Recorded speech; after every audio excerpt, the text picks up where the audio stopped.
Bonsoir, on ne s'en lasse pas, on l'a adapté, il y a quelques nouvelles images, je pense que vous les avez vues, d'événements récents, de belles victoires. Voilà, bienvenue ce soir ici pour ce deuxième gala des alumni dans cette magnifique salle, dans ce beau bâtiment du Swisstek Convention Center. C'est un plaisir de vous accueillir. Je ne vais pas être la maître de cérémonie ce soir et donc je vais pouvoir profiter de cette soirée. Je vais poser quelques questions aux intervenants, mais donc avant ça, vous présenter la personne qui va vous accompagner pendant cette soirée. Il s'agit de Leila Hodje, c'est la nouvelle directrice des alumni et PFL. Elle a fait son master en 94 en chimie. Elle a rejoint l'école en août et avec son équipe, elle a préparé cette soirée pour vous. Merci de l'applaudir. Leila.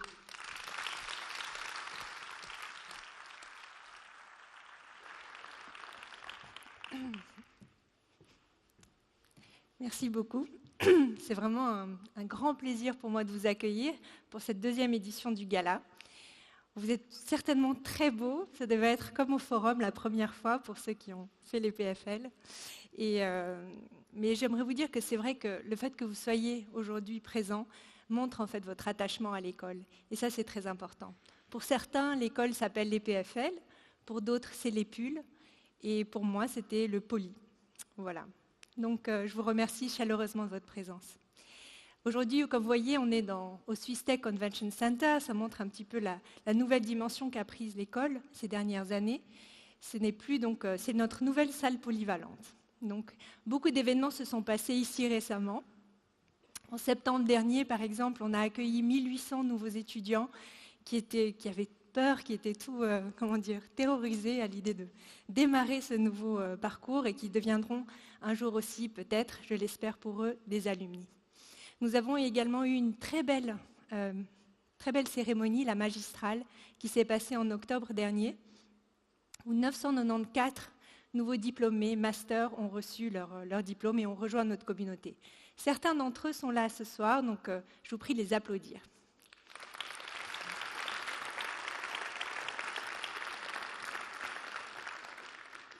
Lors de cette cérémonie, on a eu l'opportunité de remettre également 2 Alumni Awards. C'est une tradition qu'on fait chaque année pour célébrer certains de nos alumni qui ont fait des parcours exceptionnels.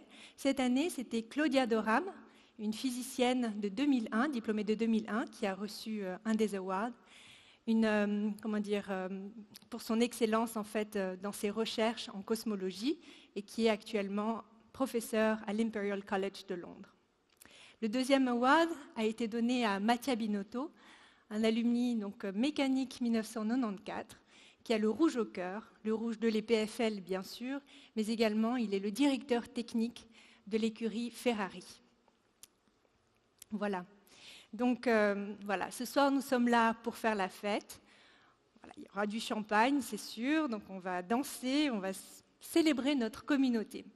Car c'est une communauté de grande valeur. Aujourd'hui, on a plus de 30 000 talents qui font partie de cette communauté et qui se trouvent en fait aux quatre coins du monde et vraiment à travers les générations, avec parfois des familles entières d'EPFL. Donc c'est très beau et c'est important pour nous de prendre conscience de la valeur de cette communauté.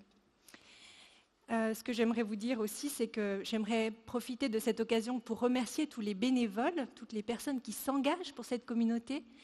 Nous avons 29 antennes avec des comités partout dans le monde, des personnes qui organisent des événements, qui s'engagent, qui sont des vrais ambassadeurs de l'école. Nous avons également 300 mentors qui prennent du temps pour aider les étudiants dans leur carrière et également en fait, des startups de l'EPFL à réussir dans leur parcours. Donc j'aimerais vraiment les remercier. Remercier également en fait, tous les membres qui nous soutiennent. C'est important parce que c'est ce qui nous permet de développer justement encore plus cette communauté et le service des alumni, donc de l'équipe qui travaille avec moi, qui aussi sont vraiment dédiés pour cette communauté. Donc j'aimerais que vous les applaudissiez très fort.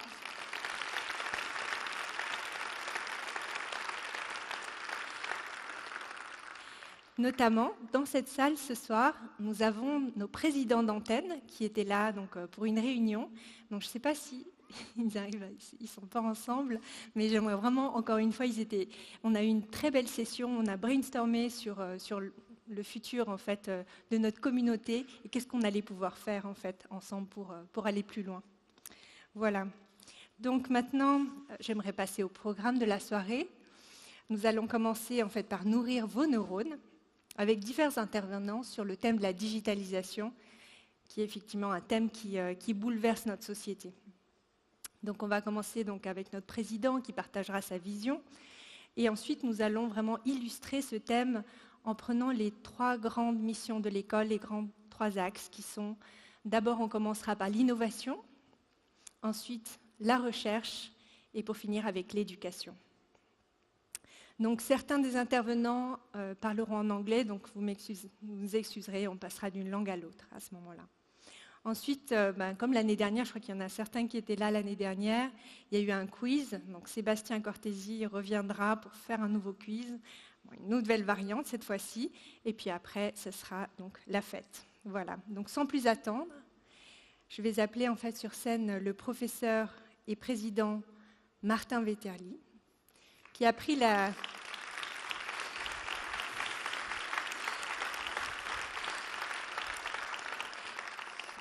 direction de notre prestigieuse école depuis janvier 2017 et qui va nous parler de sa vision. J'aimerais simplement vous prévenir, Monsieur Vetterli va devoir nous quitter juste après, en fait, donc il a fait vraiment l'effort de pouvoir au moins venir, mais il va devoir partir juste après. Merci. Merci beaucoup, Leïla. Bonsoir. Alors effectivement, je commence par m'excuser parce que je dois immédiatement partir pour Zurich, où je passe beaucoup de temps, pour des raisons que vous pouvez deviner. Et c'est pas ce que j'aimerais faire, je préfère être avec vous ce soir, mais voilà, ça fait partie du job qu'on n'a pas la maîtrise de son agenda. En fait, on n'a tellement pas la maîtrise de son agenda qu'il y a toute une série de personnes qui le remplissent.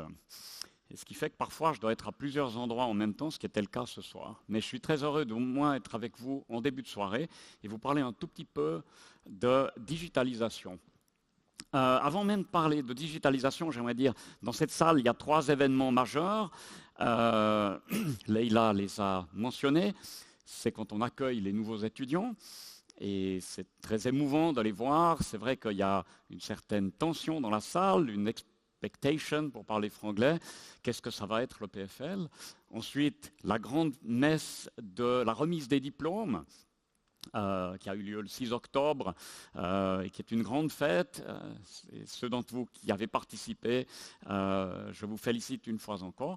Et puis ensuite, il y a la fête des alumni ce soir, et je suis très content parce que quand je me promène de par le monde, ce qui m'arrive aussi avec ce job, j'essaye d'aller voir les clubs d'alumni. Et puis, ce que je leur dis d'habitude, c'est que essentiellement, je fais le service après-vente. Je vais voir les gens 5 ans, 10 ans, parfois beaucoup plus longtemps après leur diplôme. Et puis, ils peuvent être très candides sur leur expérience. Je dois dire, c'est toujours très très plaisant et on apprend beaucoup de choses sur l'école, sur comment nos alumni rayonnent et puis d'avoir un feedback sur ce qu'on fait ici à l'EPFL. Alors, parlons de digitalisation. Alors, avant d'arriver sur le plat de résistance, je vais annoncer 2 bonnes nouvelles. Alors, il y a toujours beaucoup de bonnes nouvelles. Depuis l'année passée, quand on s'est vu au Rolex pour cet événement, évidemment, il y a beaucoup de choses qui se sont passées sur le campus. Je vais en parler de 2. Le premier, c'est un team de l'EPFL dirigé par la doyenne de la faculté ENAC, Marilyn Anderson, qui a travaillé très dur avec une équipe de 250 étudiants, a gagné le Solar Decathlon, qui est un challenge américain sur la construction d'une maison solaire. Et je suis très fier de l'annoncer aussi et de dire, donc c'est une compétition internationale avec beaucoup d'universités américaines et UC Berkeley était numéro 3 et donc ça démontre bien où se situe l'EPFL dans les rankings internationaux. Oui.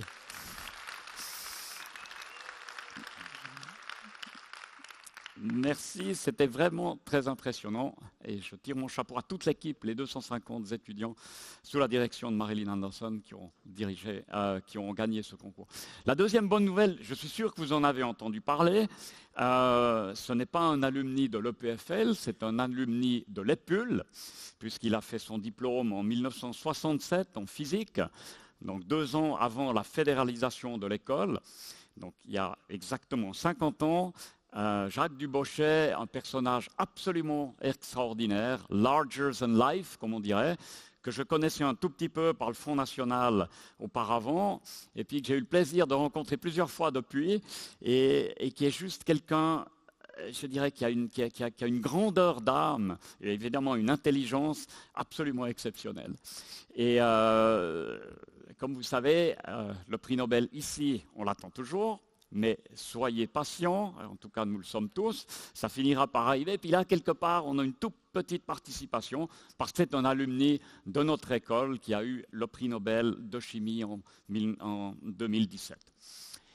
All right. Alors, la digitalisation. Tout le monde en parle. Qu'est-ce que c'est ? Et qu'est-ce qu'on peut dire en 3 minutes alors que les gens doivent se dire la digitalisation sympa, les verres de champagne encore mieux. Alors j'ai une petite image ici, c'est une variation sur The Great Wave de Hokusai qui montre que oui, c'est un tsunami, c'est une transformation potentiellement fondamentale qui est déjà en cours. Donc la révolution industrielle 4.0 dont tout le monde parle depuis un célèbre livre de Klaus Schwab l'année passée, eh bien elle est en marche. Depuis quand ? Depuis la 3e révolution industrielle qui a précédé, donc ça doit bien faire 20 ans depuis l'invention de l'Internet, du World Wide Web, qu'on est en plein dans la digitalisation. Alors, ce qui est important de voir, c'est quand il y a une transformation comme ça, fondamentale, oui, il y a de la science, oui, il y a de la technologie, mais surtout, il y a des impacts sur la société. Et ça, c'est peut-être quelque chose où je suis intéressé par le dialogue, aussi avec les alumni, parce que nous ne sommes pas juste une école qui produit des résultats, qui produit de la technologie, mais nous sommes aussi une école qui est responsable vis-à-vis de la société. Et si une transformation de la société se passe, il faut qu'on soit des participants. On doit pouvoir donner notre avis, donner des indications où il faut aller, où il faut faire attention. On va en parler plus, mais regardons un tout petit peu ce qui transforme peut-être le plus potentiellement le monde, et ça va être un thème récurrent, vous le verrez, je vais même faire une récursion sur un objet très particulier à la fin de mon intervention, c'est bien sûr l'intelligence artificielle. Alors, ceux d'entre nous qui sommes proches du domaine, on a suivi ça depuis très longtemps, parce que l'intelligence artificielle date des années 50, il y a eu des avancées dans les années 60, dans les années 80, on pensait qu'on avait trouvé la pierre philosophale, ensuite c'est retourné un petit peu en léthargie ou en hibernation, et maintenant il y a une vraie révolution. Alors vous le savez, un ordinateur a battu le champion du monde des échecs, ça c'était prévisible. Un ordinateur a battu les meilleurs joueurs humains d'un jeu de télévision qui s'appelle Jeopardy. Tout ça, c'était plus ou moins prévisible. Ce qui l'était moins, c'est le fait que très rapidement, une start-up londonienne a réussi à battre le champion du monde de Go. En 18 mois, DeepMind a développé un programme, somme toute assez générique, qui l'a entraîné sur des parties de Go, qui a fait jouer le programme contre lui-même, etc. Et au bout de 18 mois, ce qui est quand même très court, a réussi à battre le champion du monde de Go. Mais il y a une étape supplémentaire. Cette méthode-là est ce qui s'appelle, comme ça on fait un petit peu de science ce soir, ça s'appelle Supervised Learning, c'est-à-dire le programme d'intelligence artificielle regardait des humains jouer au jeu de Go, connaissaient les règles du jeu, apprenaient en regardant des maîtres jouer au Go, etc. Supervised learning. Apprentissage sous supervision. Peut-être ce que vous avez fait quand vous étiez étudiant et que vous n'osiez pas la fête. Et ce qui est encore plus surprenant, c'est qu'il y a moins de 2 mois, un programme de la même entreprise, qui s'appelle AlphaGo Zero, a battu les meilleurs joueurs de Go, inclusivement le programme précédent, dans une méthode qui s'appelle Unsupervised Learning. C'est-à-dire, ce programme-là avait les règles du Go, okay, donc ça c'est pas très difficile, a commencé à jouer des parties essentiellement aléatoires et au fur et à mesure a appris à jouer au Go et très rapidement, donc en 40 jours, ça on voit, en 40 jours, ça a gagné, ils ont gagné contre le master, ça c'est très vite, en 5 jours, mais en une trentaine de jours, ou 35 jours, ils ont même battu la version qui avait été programmée auparavant. Et alors là, on commence à voir quelque chose qui est vraiment une transformation, je dirais, de l'intelligence artificielle, et ça pose des questions très fondamentales. OK, ça pose des questions de société, et puis si vous êtes venus des États-Unis, j'ai vu les alumni à New York il y a pas moins d'un mois, vous avez peut-être vu la couverture du New Yorker, le monde est transformé, c'est les robots qui donnent l'aumône aux gens dans la rue. Est-ce que ça, c'est le futur qu'on verra? Est-ce que c'est le futur que prédit Wired? Vous verrez ça à la soirée ce soir. Est-ce qu'il y aura des robots humanoïdes parmi vous? Je ne l'espère pas. Est-ce que ça transforme le travail comme on le connaît? C'était une section spéciale de Nature. C'est vraiment des questions extrêmement intéressantes dans lesquelles nous sommes effectivement impliqués. OK. Alors, il y a un sujet sur lequel on est en train de travailler, puis dont j'ai envie de parler, parce qu'il est intéressant, parce que c'est aussi un sujet de société, c'est la notion de confiance. Alors, on est en Suisse, c'est un pays où la confiance règne, où on peut laisser tomber un billet de 100 francs dans la gare de Lausanne et quelqu'un va le ramener aux objets trouvés. Donc, effectivement, c'est le pays où on doit penser à la confiance. Alors, le gag n'en est qu'à moitié parce que dans la notion de confiance, il y a la notion de si vous faites une transaction, est-ce que vous savez qui est la contrepartie de la transaction? Et si je vous pose la question, ici on a 2 objets qui représentent des valeurs, ça c'est la pièce de 1 franc, ça c'est une pierre qui s'appelle la pierre de Ray, qui provient d'une île dans le Pacifique. Et puis qui existe depuis des milliers d'années. Et la question c'est, qu'est-ce que vous préférez ou qu'est-ce que vous pensez a plus de confiance? Il s'avère que cet objet-là, qui est utilisé pour le paiement dans une tribu qui habite là depuis des millénaires, a la propriété suivante, c'est qu'on sait toujours à qui elle appartient. La pièce de 1 franc, en fait, si je la vole, je m'en rends le possesseur, de façon illégale, mais personne ne le remarquera, sauf la personne qui s'est fait voler. Dans le cas de la pierre de Yap, ce qui se passe, c'est qu'il y a une oral history, donc tout le village sait à qui appartient cette pierre. On ne la bouge pas parce qu'elle pèse, je crois, 3 tonnes, donc ce n'est pas très pratique, c'est moins pratique que la pièce de 1 franc, mais si quelqu'un décide d'acheter une maison et de payer avec cette pierre, l'histoire orale de cette tribu dit « oui, la pierre, elle a passé de gens à pierre ». Okay. Et cette méthode-là, croyez-moi, c'est la méthode qui se trouve à la base d'une technologie qui s'appelle blockchain. Alors vous avez tous entendu parler de blockchain, et blockchain, c'est l'idée en fait que vous fassiez des transactions de façon transparente, que tout le monde, dans le monde entier, à tout moment, voit à qui appartient, par exemple, un bitcoin. Alors c'est une technologie extrêmement intéressante, elle a aussi des problèmes parce qu'elle peut être utilisée. Si elle est utilisée pour le bien, vous imaginez bien qu'elle peut être utilisée pour le mal, mais technologiquement c'est extrêmement intéressant et d'un point de vue d'impact sur la société, ça peut transformer toute une série de transactions, pas seulement de type financier, mais aussi de certification d'objets, à qui appartient une œuvre d'art, est-ce qu'elle a été volée, etc. Et c'est un sujet qui est à l'intersection en fait de l'informatique, où évidemment nous avons de la recherche de pointe ici à l'EPFL, mais aussi de la société, de l'éthique, des lois, etc. Et ça, c'est un sujet sur lequel on est en train de travailler.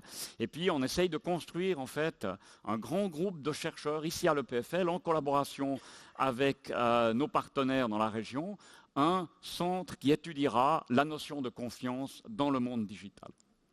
OK. Alors passons sur les côtés trop techniques ici, et puis parlons, parce que je vois que j'ai pratiquement fini, parlons brièvement de cette idée de l'intelligence artificielle et qu'est-ce que ça signifie pour l'humanité. Alors je ne suis pas philosophe, donc je suis out of my comfort zone, mais ce qui est extrêmement intéressant avec les questions d'intelligence artificielle, le fait que vous pouvez programmer un ordinateur qui apprend le jeu de Go, dans le cas que j'ai montré, en 40 jours, c'est qu'il y a toute une série d'activités humaines qui sont remises en question. Et pour moi, ce que ça fait, c'est que ça pose une question fondamentale. Qu'est-ce que ça signifie, en fait, d'être un être humain? Qu'est-ce que c'est l'intelligence humaine, celle qui nous fait vivre, qui nous fait rêver, qui nous fait être créatifs, par rapport à cette intelligence artificielle. Et puis alors, on a réfléchi longtemps pour trouver une image. Alors, je suis obligé de vous expliquer l'image. Elle est toute fraîche. On l'a fait le week-end passé. Et j'ai déjà essayé une fois, puis ça ne marchait pas bien. Donc, donnez-moi un tout petit peu de temps pour expliquer l'image. Alors, qu'est-ce que c'est l'image? Vous voyez un artificial brain, okay? Un cerveau électronique. Vous voyez un cerveau naturel, biologique. Et la question c'est quoi la différence entre l'intelligence artificielle et l'intelligence humaine? Et alors qu'est-ce qu'on a fait? On a mis ces deux cerveaux sur un ruban de Möbius. Et si vous connaissez un petit peu la topologie, et ce n'est pas difficile, ça se fait facilement à la maison, le ruban de Möbius n'a qu'un seul côté. Okay? Et donc pour moi, il est clair qu'il y aura une fusion de ce que nous, en tant qu'être humain, appelons l'intelligence humaine, avec ce qui est l'intelligence artificielle. Et là, je n'essaye pas de faire peur, j'essaye de dire que ça, c'est l'histoire de l'humanité. L'histoire de l'humanité, c'est d'avoir été créatif, d'avoir trouvé des solutions à des problèmes, mais surtout de les avoir maîtrisés. Chaque fois que l'humanité, quand on a inventé le feu, avec le feu, vous pouvez être un pyromane ou vous pouvez faire la cuisine. Quand la bombe atomique a été inventée, c'est peut-être l'exemple extrême d'un résultat de science qui a posé des défis incroyables à l'humanité. Pour l'instant, on a réussi à maîtriser cette invention. Dans le cas de l'intelligence artificielle, on a exactement la même question qui se pose. Est-ce que la société pourra maîtriser quelque chose qui, d'une part, a un potentiel énorme, d'autre part, a aussi des risques. Mais pour finir sur une note plus positive ou plus festive, évidemment, il y a toujours un New Yorker cartoon qui sortait exactement de l'édition que je vous ai montrée. If anyone here suspects that the algorithm that puts these two together might be flawed, speak now. Alors, je sais que dans les alumni, il y a souvent des couples alumni. J'espère que ce n'était pas un algorithme qui vous avait fait vous rencontrer, mais en tout cas, je vous souhaite une excellente soirée.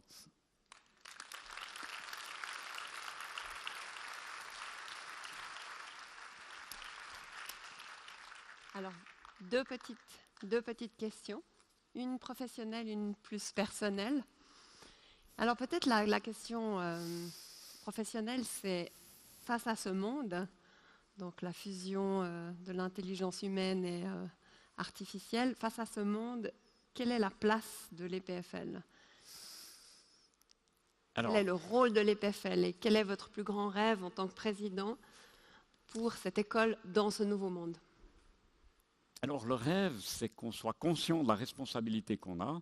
La responsabilité qu'on a, c'est de former les jeunes de la meilleure façon possible, donc de réaliser le talent des jeunes. Et ces jeunes qui viennent chez nous, qui ont commencé cet automne, qu'on a vu dans cette salle, eh bien, ils vont aussi s'intéresser à des questions comme l'intelligence artificielle ou le machine learning, et que, d'une part, on leur donne les skill sets, le savoir-faire, et mon collègue Pierre van der Geijs va vous en parler tout à l'heure dans la formation, mais qu'en même temps, qu'on leur donne aussi une formation suffisante pour qu'ils soient, comment dirais-je, qu'ils aient une vue holistique de ce genre de problème. C'est-à-dire que la technologie ou la science, ce n'est pas une vue comme ça étroite d'un domaine, mais c'est une responsabilité aussi vis-à-vis de la société. On arrive à inventer des trucs géniaux, mais en fait, on est aussi un peu des apprentis sorciers, pardonnez-moi. Et donc, je pense qu'à l'EPFL, et c'est fait dans les cours SHS que vous avez aussi suivis, mais je pense que c'est une responsabilité qui est plus grande aujourd'hui de créer des scientifiques, des ingénieurs, des architectes qui sont responsables vis-à-vis des grands problèmes de l'humanité. Ok, merci. Question plus personnelle. Donc, probablement que certaines personnes étaient là il y a une année lorsque vous étiez assis, non pas ici, mais dans le Rolex, quelques semaines avant de prendre cette fonction. Alors peut-être, on peut imaginer qu'il y a eu beaucoup de travail, beaucoup de moments difficiles. Alors ma question c'est, quel est le moment en tant que personne que vous préférez dans votre vie de président ? Alors il faut que je sois très honnête, c'est un moment avec énormément d'adrénaline, mais le plus beau moment, c'est quand même la magistrale, parce que tout le monde est ensemble, tout le monde travaille ensemble pour fêter les jeunes diplômés qui partent dans le monde et qui deviennent alumni. Ça, c'est le moment le plus fort de l'école et c'est le moment le plus fort pour moi. Ok, alors génial, ça me permet de poser la dernière question, c'est comment est-ce que les alumni peuvent vous aider à accomplir votre mission de président de l'EPFL ? Alors je pense qu'il est très important, c'est que nous soyons en osmose, le campus à l'écoute des alumni, que les alumni puissent nous aider dans des moments qui peuvent être difficiles. Je prends un exemple, je suis désolé, mais ça c'est mon quotidien aussi. Je dois aller à Berne pour les budgets de la Confédération. La Confédération pense que, etc. Les alumni sont aussi des citoyens. Les alumni doivent parler autour d'eux que la formation, la recherche, l'innovation, c'est ça qui fait tourner le pays, c'est ça qui fait la prospérité de la Suisse et de par le monde, et que l'EPFL a besoin des moyens de réaliser ses ambitions. Alors je vous remercie aussi pour votre engagement en tant qu'alumni comme membre de la société. Super, merci beaucoup. Leïla, merci.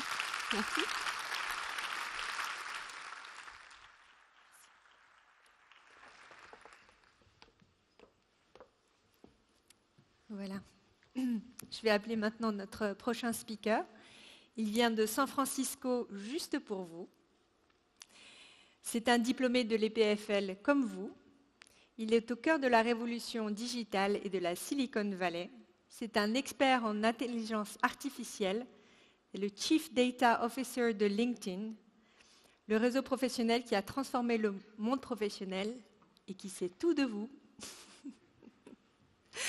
Je vous prie d'accueillir sur scène Igor Perisic, diplômé de maths 1991 et EPFL Alumni Award 2016. Igor.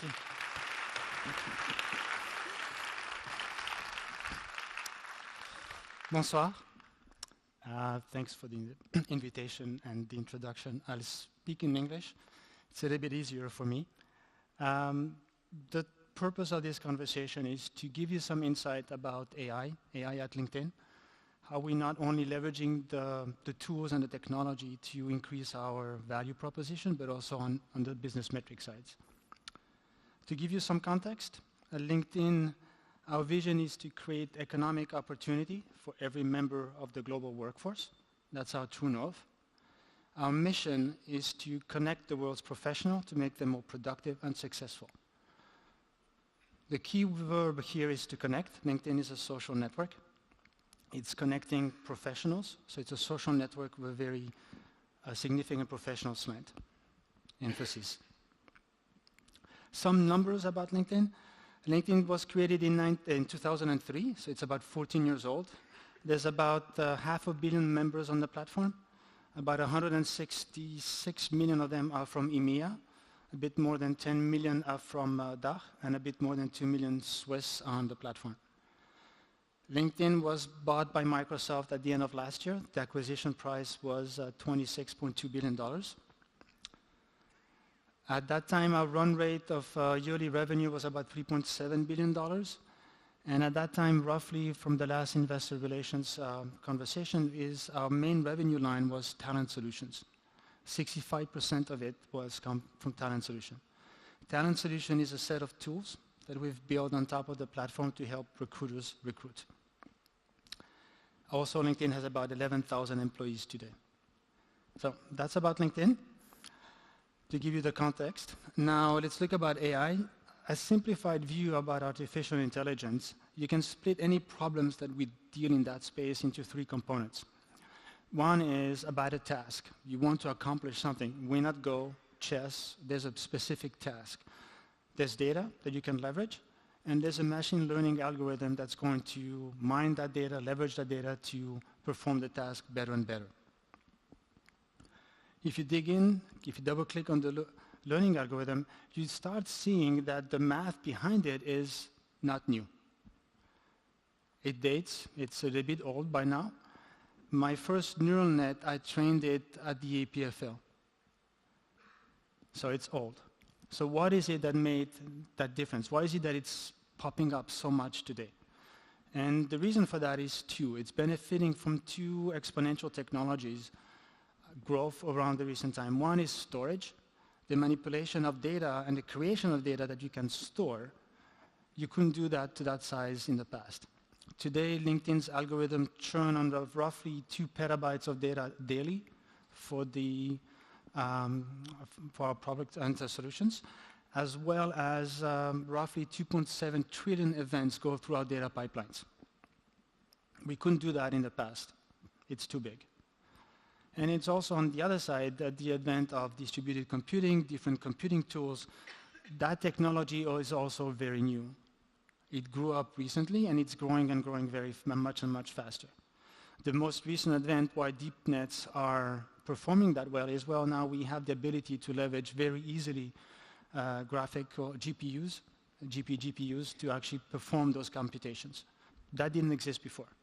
So 2 exponential technologies rising up to tackle some old math, if you want.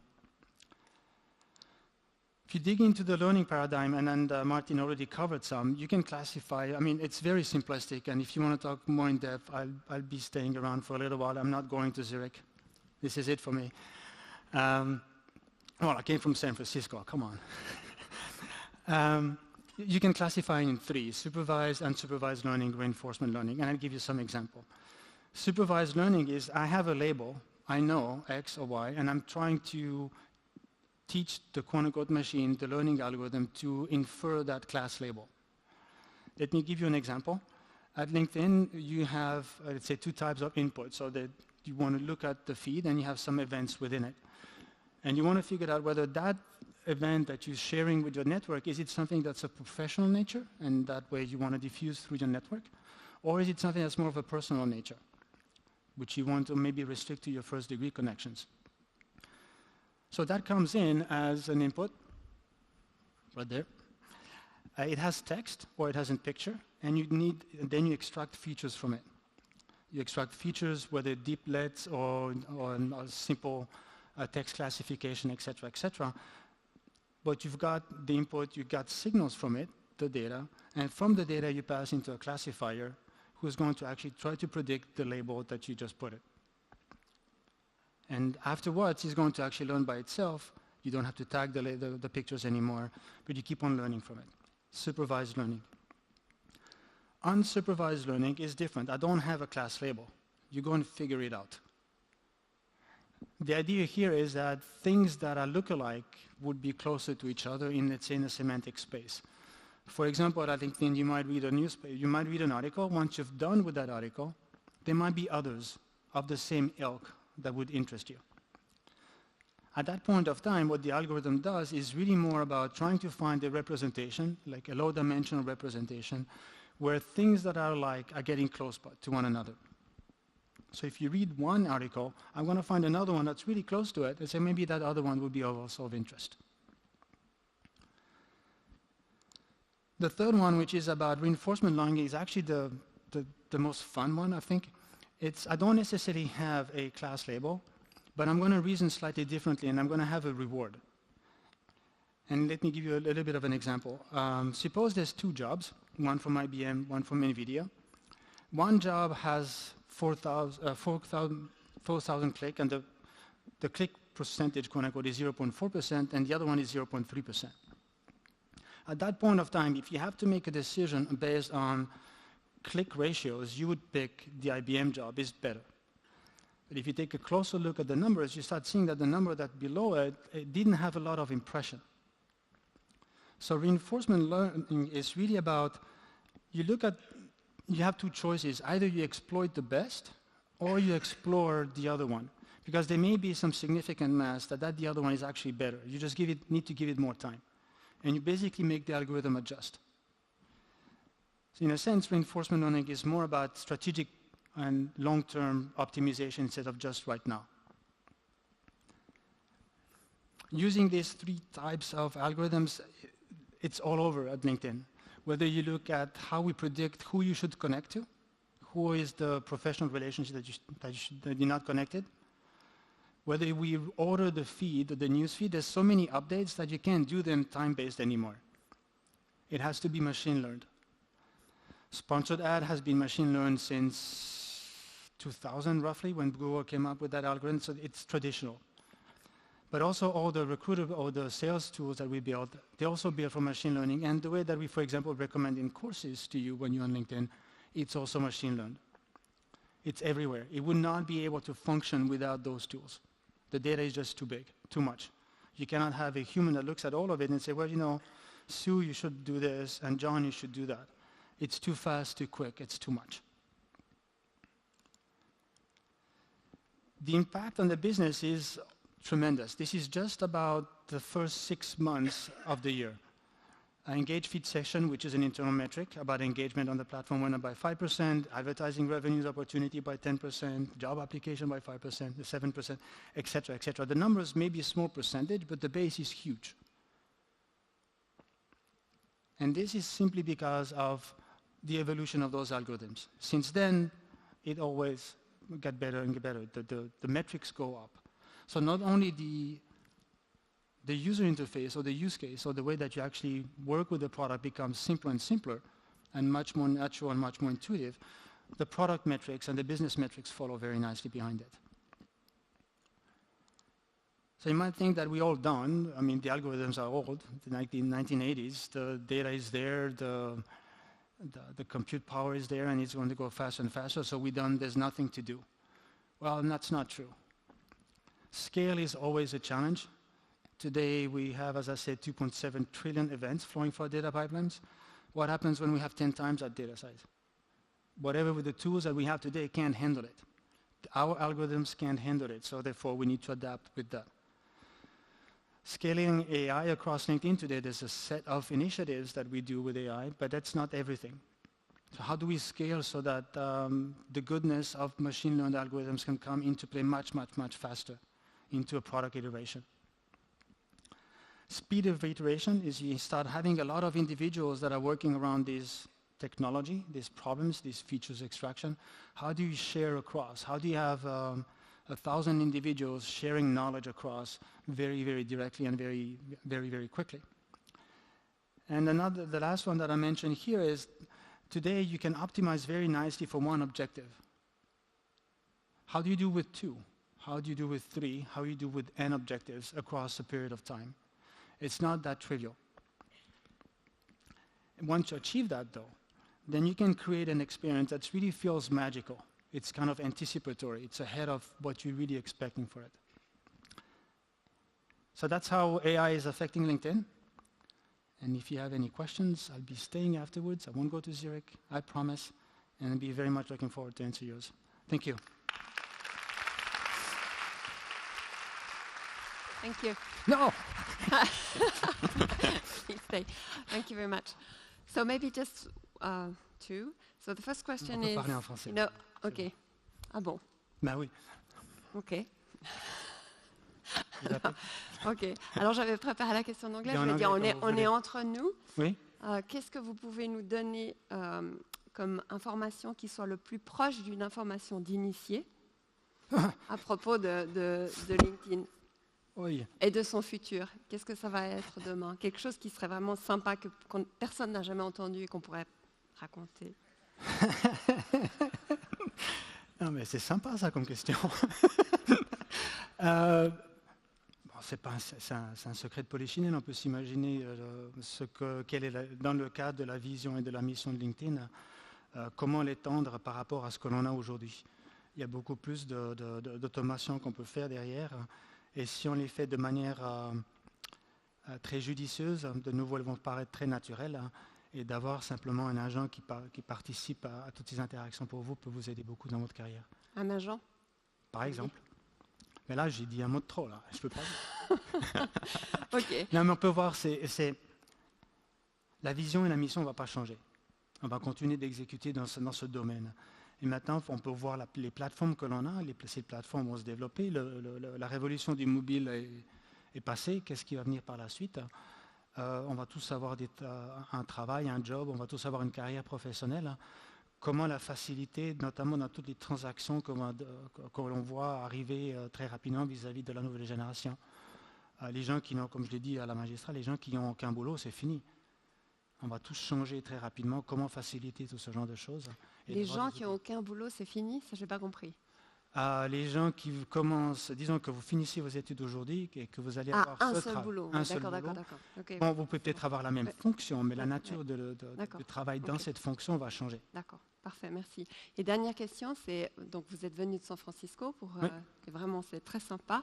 Pourquoi est-ce que vous avez fait cet effort? Non, c'est vrai.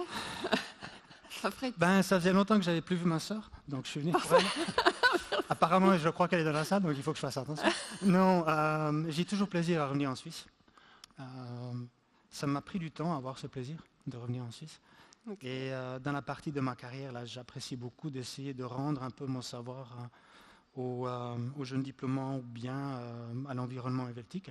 Donc je vous encourage tous, en tant qu'alumni, de faire ce pas, autant confortable que vous soyez à le faire, d'essayer d'apporter un peu de votre expertise aux gens qui sortent de l'école ou bien aux gens qui sont dans différentes phases de leur carrière. Vous avez tous une expérience de vie, une expérience de travail qui est une expérience incalculable pour les nouveaux. Donc moi, j'y prends plaisir. Super. Merci beaucoup en tout cas. On peut l'applaudir. Merci. Merci.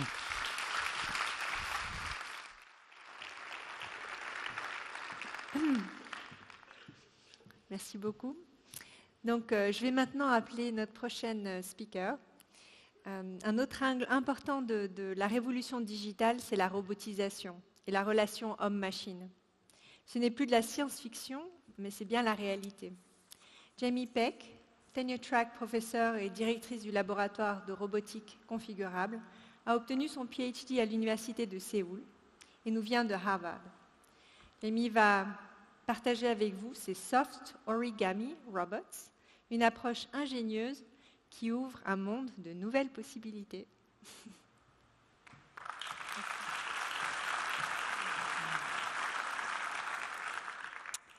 Tonight, I want to introduce you to Reconfigurable Robots. In my lab, the Reconfigurable Robotics Lab, we focus on making soft and safe interactive robots. Here you can see two types of robots. One, robots that can change their shape by folding, called origami robots. By changing their shape, they can perform different tasks and still be malleable. The second category of robots are completely soft because they are made of silicone and foam. They have almost no hard parts so that they're safe and adaptable to the environment. The one you see right now is completely reconfigurable because you can take them apart and put them together. So, our reconfigurable robots are soft either by their material or by their design. They're ideal for precise tasks that are safe and intuitive for interactive and be interactive with humans. This is all possible while being super compact.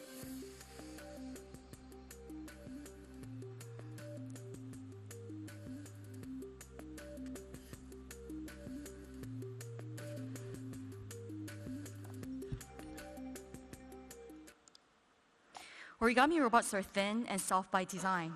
By folding, they make multiple shapes. There are some key technologies, though, that must be addressed to make this happen. They are composed of multiple layers that are composed of sensors, electronics, microchips, or even motors. Having the control over individual motors and folding pleats, you can create multiple different shapes, and they are almost soft. Exactly 2 years ago, by coincidence, BBC called our origami robots, also known as robogamis, the future of robotics. I think my robogamis, right now, at present, they are the present. Why? Robogami robots allow multiple design iterations that lets you customize fully the robot. It will be so customizable that we can make them wearable for any individuals. A personalized robot for facial rehabilitation requires an ultimate engineering solution. It would need to mold itself to the face, move with every physical movement, and have the sensors that can detect the minute muscle movements on the face so that it can assist during the facial muscle therapy. Conventional robots require multiple components and complex mechanisms, and this requires a process that's expensive. Even a small change in the design interrupts the production line, thus the cost. The main advantage of a robogami is that it can iterate soft motions of a soft smile that unique design and on-demand manufacturing can address immediately. For example, a design file, material is chosen. Each layer is micro-laser machined, sandwiched, and then pressed to bond all the multiple layers. In between the layers, we place discrete small and large components. The magic of the foldable robot is here. The 3D robot is formed via self-folding from a complete quasi-two-dimensional production line. They require no manual assembly, are easy to stock, and deliver in very compact formation. Here is the latest of one of our robogamis. This is a Delta haptic joystick. This is a haptic joystick entirely made out of carbon fiber layers. Using the robogami concept, we can replace normally bulky and very complex mechanisms into folding and very compact carbon fiber layers. This haptic joystick can not only move precisely the drone, but the person who's using it can feel precisely what the drone is feeling in the air. Another aspect of my research is making robots really soft. Soft pneumatic actuators are the motors that are like human muscles. They're able to recreate large forces and have flexibility that is similar to human. They're able to create, their unique advantages are their lightness and their softness due to the materials they're made out of. And also due to their design, they're ideal for assisting people for the movements. The modular design on this one can allow us to perform multiple tasks. This one is sorting boxes. What's new here is, though, it's the vacuum that's actually making this move instead of high pressure. Our soft robots can even be wearable. This is a Braille robot for blinds. It's a matrix of air pockets that vibrates in high frequency that can be modulable and also produce forces directly onto the skin. You can imagine this, for example, a text message can be felt directly onto your skin without you having to look into the screen directly. That means you can drive your car and still look at your messages without looking at your phone. You'll be able to feel it and understand what's being sent to your phone. Our soft robots can, to summarize, at the Reconfigure Robotics Lab, we investigate two types of robots, robogamis and soft robots. And they're mostly small, lightweight, and soft, and thin. But most of all, they remain super safe. The safe robot concept provides an ideal platform toward the applications that require interactive, soft, and safe human-robot interface. Robots, the next frontier. These are the robots of the Reconfigurable Robotics Lab. Their mission: to explore strange new robots, to seek new safe, interactive robots, to boldly go where no robot has gone before. One day, these robots may help you live long and prosper. Thank you.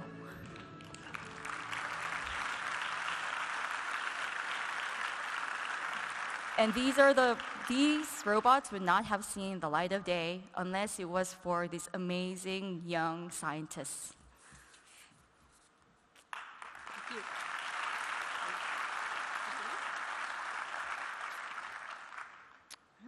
You're done? No more slides. Thank you. So I don't know where I'm going to come here. Maybe this side. So when we prepared, we spoke of this before. We asked you about this new paradigm. Could you, and you gave us an explanation with cheese. Ah, Can you Right. tell that? so the question was, I'm saying we're changing the paradigm of how we think of robots with origami robots. They're small, thin, about 10 size. So my answer was, when you're designing a robot, actually, you never really have to think about how you're designing a robot unless you're a roboticist. You want a robot when you're trying to execute very repetitive process. So what happens is that you have a really specific task in mind, and you look for a scientist or engineer to create that robot. For example, if you are packaging cheese, millions of cheese, and you're selling a lot of cheese, that's good cheese, then it gets a really repetitive process. So what happens is you search for an engineer, and then you ask them, how can we make this, can we build a robot that can do this? Definitely. What happens is that if the problem arises, if you're trying to package a Gruyere, and all of a sudden your Gruyere sales go down. So now you're thinking, okay, vacherin. Now your robot is it's not usable anymore. My origami robot, the reason is, the texture, the same robot cannot handle the same type of objects, the same type of task. The concept of origami robot is that you will have a single robot that can attack different tasks, different objects. So right now I'm talking about just packaging these cheese. Imagine if you're molding those cheese. And imagine if you're actually delivering those cheese. That means you need multiple different types of robots. And I think with the concept of origami robot, where you can have on-demand design and fabrication done at the same place, and then how the robot reconfigure its body to attack different tasks will sort of change your mind differently. And that's the reason 3D printing is so popular now, because you don't have to machine every different parts with a different type of processes. You click a button from your design. So I think the next generation is really printing out the robots. Great. Thank you very much. Thank you. Thank you.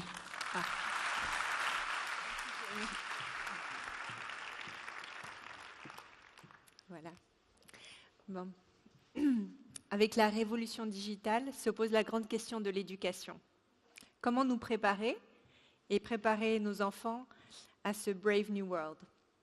Je vous prie d'accueillir maintenant le professeur Wanda Janst, master PhD en physique puis mathématiques de l'Université catholique de Louvain et vice-président à l'éducation, qui va partager sa vision du futur de l'éducation. Je vous prie de l'applaudir.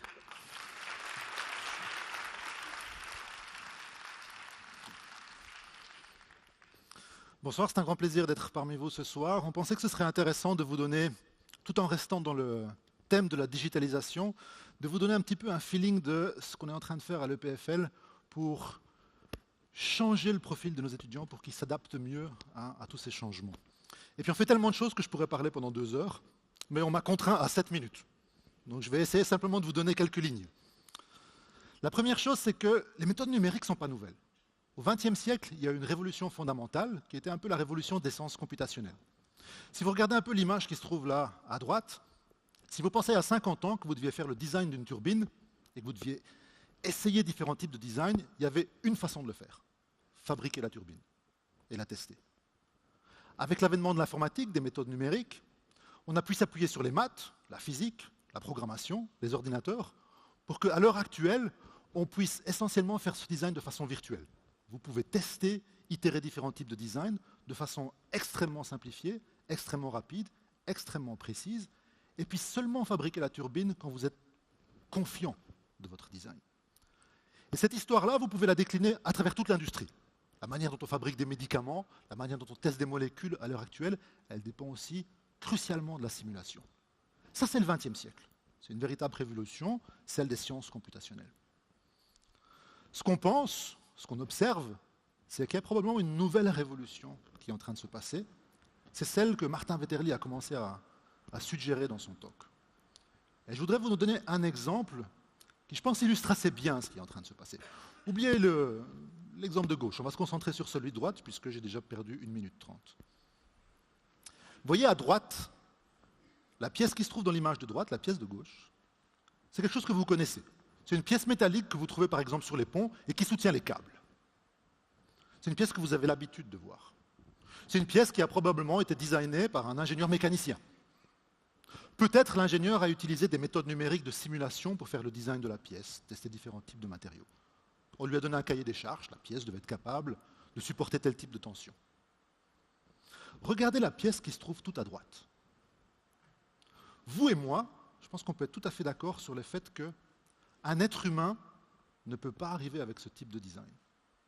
Il y a quelque chose d'alien dans cette pièce. Peut-être que Giger aurait pu l'inventer. Pourtant, la pièce de droite, elle a exactement les mêmes propriétés physiques, les mêmes contraintes de design que la pièce de gauche. La différence, c'est que l'ingénieur est intervenu simplement pour mettre les contraintes sur le design. Quel type de contraintes physiques la pièce devait supporter, mais c'est de l'intelligence artificielle qui a itéré à travers tous les designs possibles et assorti ce design particulier. Elle a les mêmes propriétés physiques. Elle utilise 1/3 de matériaux seulement et elle pèse 5 à 6 fois moins. Cette pièce, elle est bizarre. Vous et moi, on serait d'accord que peut-être si vous savez que cette pièce-là supporte les câbles du pont sur lequel vous êtes en train de vous engager, peut-être vous n'oseriez pas conduire à travers ce pont. Et ça, c'est un peu un exemple de ce qui est en train de se passer. On a toujours besoin d'ingénieurs pour designer ces objets physiques, mais la manière dont on s'y prend est en train de changer. Auparavant, et c'était un peu le principe de la formation à l'EPFL, on avait 2 piliers qui étaient assez fondamentaux. On avait la physique, pour un peu raisonner sur le monde, s'abstraire, et les mathématiques pour faire des calculs rigoureux. Ensuite, on a amené la programmation et les méthodes numériques pour pouvoir faire ce que je vous ai montré auparavant. Maintenant, on pense qu'on doit évoluer. On pense qu'à la formation à l'EPFL, on doit être capable d'amener une composante supplémentaire qui est, dans un monde où ce sont les données et l'intelligence artificielle, les méthodes de calcul numérique basées sur l'apprentissage machine par exemple, qui sont pervasives dans l'industrie, on pense qu'on a besoin d'amener un élément de formation supplémentaire à nos étudiants. Ils doivent être capables de raisonner, ils doivent être capables de se poser des problèmes dont ils savent que la réponse va être donnée par une machine. Quel type de données je peux collecter de façon à ce que la réponse qui va être donnée par mon ordinateur soit plus sûre? Quel genre de questions je peux donner étant donné les données que je perçois? Comment est-ce que je peux être certain que les réseaux neuronaux dont on nous a parlé vont me donner quelque chose qui soit interprétable? Est-ce que j'ai des garanties? À partir de l'année prochaine, on va introduire à l'EPFL un nouveau pilier de la formation qui sera pour nous aussi important que les maths et la physique et qu'on appelle, on dirait en français, le raisonnement computationnel. La capacité donnée à nos étudiants, la capacité de raisonner, de penser à des problèmes en termes de calcul, en termes de données, en termes d'information et en termes d'algorithmes. Ce n'est pas de la programmation c'est la fin de la chaîne. C'est quand on a déjà fait tout ce cheminement, comment est-ce qu'on implémente la solution? La programmation sera la partie appliquée. Mais il n'y a pas, et je ne voudrais pas vous laisser avec le sentiment que l'informatique est en train de complètement dominer le curriculum de l'EPFL. À l'EPFL, on forme des ingénieurs, des architectes, ce sont des gens qui fabriquent des choses. De plus en plus, notre formation, elle s'oriente vers le projet, apprendre en faisant les choses. c'est ce que les étudiants nous demandent. C'est ce que l'industrie nous demande. Parce que c'est en faisant ces choses qu'on apprend un tas de choses transversales. Comment on gère un budget, comment on gère une équipe, qu'il n'y a pas une seule solution à un problème. Dans le curriculum de l'EPFL, il y a de plus en plus de projets que les étudiants font en groupe. C'est assez spectaculaire de voir la créativité que ces jeunes garçons, jeunes filles peuvent mettre dans ces projets. On voudrait, d'ici quelques années, s'engager dans la construction d'un nouvel espace pour les étudiants qui serait un espace de type Fab Lab, Makerspace.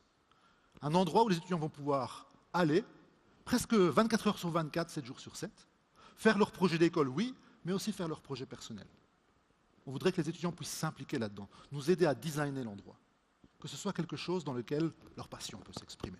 Et vous avez déjà les premiers plans de cet endroit qui sont là à gauche. L'école, elle a aussi beaucoup changé. Vous avez certainement suivi qu'elle était une des premières à s'engager dans cet enseignement en ligne massif. Ça, c'est la carte de votre école. Ce sont vos collègues dans le monde. Les chiffres, ils donnent un peu la tourniole. Il y a, à la fin de l'année, on sait qu'on aura 100 cours en ligne de l'EPFL. À la fin de l'année, on sait qu'on aura 2 millions d'étudiants qui ont suivi des cours EPFL via les cours en ligne. Mais ce qui est intéressant, c'est la réalité qui se cache derrière. La masse et ce qu'elle signifie. 66% des gens qui suivent ces cours ne sont en fait pas des étudiants. Et la grosse majorité de ceux-là sont des gens qui suivent ces cours parce qu'ils ont déjà un job. Ils cherchent quelque chose d'autre. La masse de ces cours, elle nous permet de changer l'enseignement sur le campus. Parce qu'on a un tas de données sur le parcours des étudiants qu'on peut maintenant utiliser pour rendre l'expérience à l'EPFL un peu meilleure. Et ça part dans tous les sens. C'est ça qui est joli. Vous avez par exemple, à gauche, on s'est demandé comment est-ce que les étudiants font des choix de curriculum. Jusqu'à aujourd'hui, vous avez probablement vécu ça, on vous distribue ce qu'on appelle le livret des cours. 1600 cours à l'EPFL, 500 pages. Débrouillez-vous avec le bouquin, c'est comme ça que vous allez choisir votre parcours. Pourtant, on sait que, après quelques années, les étudiants font des choix. Ils savent dans quelles orientations ils veulent aller. Ils savent déjà un peu globalement vers quel genre de carrière ils s'orientent. Et de l'autre côté, on sait que l'industrie, le monde du travail, demande certains types d'aptitudes. Ce qu'on a fait, c'était un premier projet pilote. On a fait du text mining des offres d'emploi qui s'adressaient à des diplômés de l'EPFL. De l'autre côté, on a fait du text mining des fiches de cours. Et on a commencé à écrire un système de recommandation qui dit aux étudiants, voilà où vous en êtes dans votre curriculum. Voilà les aptitudes que vous avez déjà. Voilà les parcours professionnels que vous envisagez. Ceux-ci sont les cours et les orientations que vous pourriez suivre parce qu'ils vont vous donner exactement le type d'attitude qui est en demande dans le travail que vous cherchez. Et puis, cours en ligne, ça ne veut pas dire qu'il ne se passe rien sur le campus. C'est l'exemple que vous voyez à droite, en bas. De plus en plus, on se rend compte qu'on est capable d'utiliser la virtualisation en fait, pour aider les étudiants. Souvenez-vous de vos cours de physique de première année. 400 dans un auditoire, le professeur fait une expérience intéressante, mais vous êtes tout au fond. Vous ne voyez rien, vous ne sentez pas l'expérience. Maintenant, ici à l'EPFL, on a déjà des cours auxquels vous pouvez accéder en ligne, mais piloter des expériences physiques. Avant de venir au cours, vous pouvez faire des expériences à la maison, avoir déjà un sentiment de la physique des choses, de la réalité des choses. Et puis quand vous venez au cours, vous avez déjà compris une partie des choses qui se passent. Et puis je vous disais, les gens qui suivent les cours en ligne de l'EPFL sont des gens qui ont déjà un job. La digitalisation, elle a ceci de peut-être pétrifiant sur la société, c'est qu'on entend toujours parler du fait que beaucoup de gens qui ont déjà un travail risquent de se retrouver un petit peu hors mode. Mais nous, on pense que l'EPFL a un rôle à jouer là. Elle a un rôle à jouer envers vous en particulier. Vous pouvez toujours revenir à l'EPFL suivre des cours. Elle a un rôle à jouer envers ceux qui ne peuvent pas revenir à l'EPFL mais qui souhaitent prendre des cours en ligne de l'EPFL. Et elle a un rôle à jouer envers la société au sens large, en ce sens que la technologie a tellement d'impact sur le quotidien que si vous voulez, ne fût-ce qu'exercer votre citoyenneté de façon convenable au XXIe siècle, il y a un minimum de choses que vous devez connaître sur la digitalisation, sur l'Internet, sur les robots. On a le savoir à l'EPFL. Notre manière de le transmettre, et c'est une chose qu'on a lancée cette semaine, c'est ce qu'on appelle l'Extension School. Une série de cours en ligne qui sont spécifiquement visent la digitalisation, qui vont servir à obtenir des nouvelles aptitudes, remettre à jour vos connaissances, mais aussi pour tout un chacun, obtenir juste la base de connaissances générales qu'il vous faut pour comprendre cette vague de changement dans la société. Les premiers programmes ont été ouverts hier et je vous encourage vivement à aller regarder ce site web. Merci.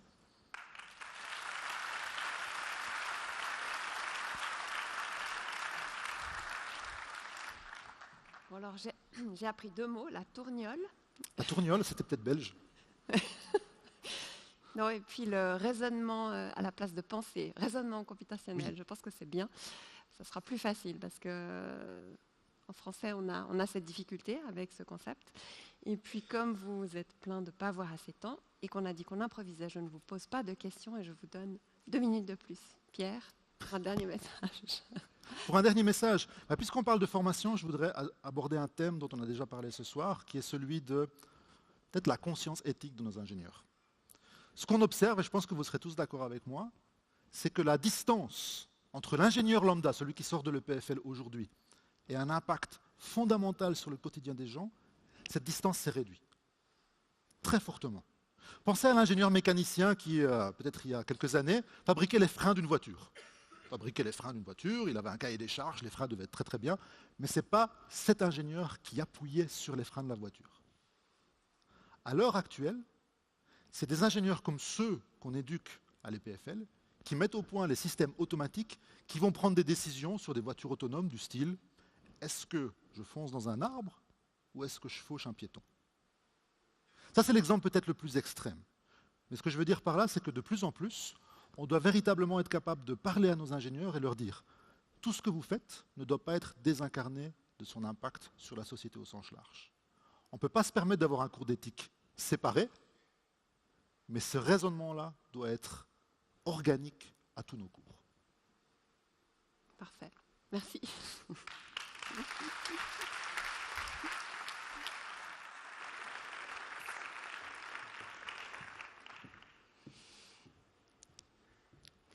Alors Pierre a parlé en fait de cet espace que l'EPFL souhaite créer pour les makers.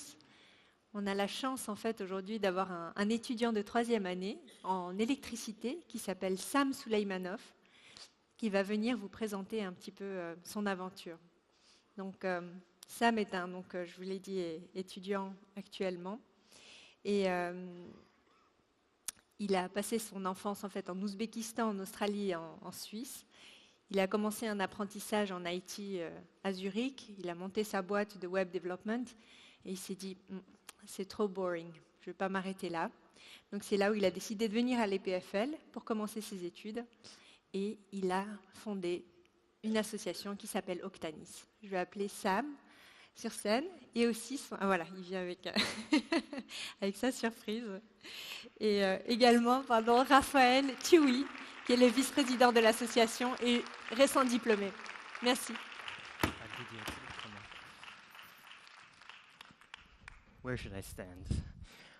All right. Thank you, Leila. Thank you to the speakers before. It was pretty impressive. Now, let me see what I've got. I don't have the clicker, though.